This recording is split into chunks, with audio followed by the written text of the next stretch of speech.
Question ఏంటి అని అంటే క్రైస్తవుల, బౌద్ధుల, ముస్లిముల, హిందువుల కాదు.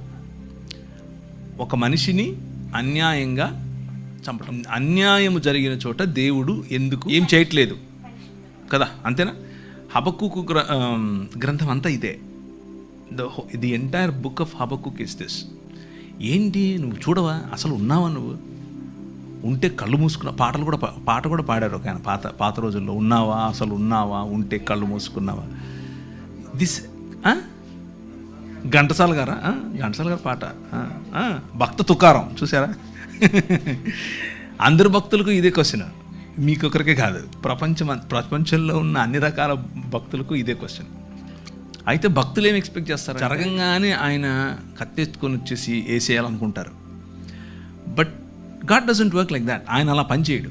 ఆయన ఏమంటాడు అని అంటే, నా ప్లాన్ ఒకటి ఉంది, నేను చేస్తున్నా.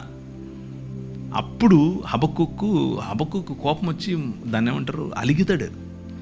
అలిగి పై గోపురం ఎక్కి మఠం వేసుకొని కూర్చుంటాడు. నువ్వు చెప్పు నాకు ఇప్పుడు ఆన్సర్ అని. దానికి ప్రభు ఏం చెప్తున్నాడు అని అంటే, నువ్వు చూస్తుండు, నేను చేస్తున్నా, నేను ఒక నూతన కార్యం చేస్తున్నా, అది వస్తుంది, అది జరుగుతుంది. You just need to see it.